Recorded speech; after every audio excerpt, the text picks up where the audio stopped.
So, this is the Department of Home Affairs application form for a birth certificate. You must complete the form in black ink. You must also complete the form in a legible manner, preferably in block capitals. So on the top part you will see a section that asks you to complete the reason for the application must be submitted, so that you can write whatever your reason or reasons are. There are no right or wrong answers. So, the next section is where you select the certificate type you want. Note that you can only tick one certificate type per application form. I'll go over the different certificate types. The first one, unabridged, is a computerized full-length version of a birth certificate. It will show the child and both parents' details. The next type is called certified copy of birth register, in brackets fourth copy. This is a certified copy of a person's notice of birth form which was submitted when your birth was originally registered. The next option is computer printed abridged certificate, which is actually not available to apply for outside South Africa, and is basically a short version of a birth certificate, which generally only shows the actual child's details.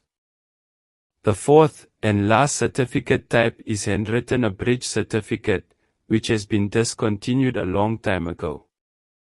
Next we have the section particulars of person concerned, which is the person whose birth certificate you are applying for. Essentially, if you are applying for your birth certificate, then you write your details. Identity number is self-explanatory. If you don't have an identity number, then you would write your date of birth in the form of year, month, day, and then leave the rest of the blocks empty. Surname would be your current surname. However, if you were married, divorced, or you alter your name outside South Africa and never notified the Department of Home Affairs, then put the surname you were last known as in South Africa, by Home Affairs. Maiden name, if a married woman, is self-explanatory. Phonemes in full means your Christian name, including middle names. Date of birth is self-explanatory. Birth entry number you can skip, because it is not essential in these modern times. If you were born in the 60s and earlier and know your birth entry, then fill it in. City and province of birth.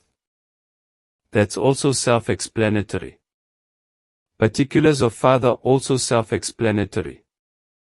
Particulars of mother is also self-explanatory. Finally, last section, which is the particulars of applicant. If you are applying for your own birth certificate, you will still need to complete this section.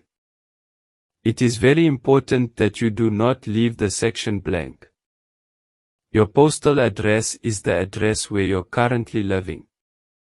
If you're living outside South Africa, then you put your address of your residence outside South Africa.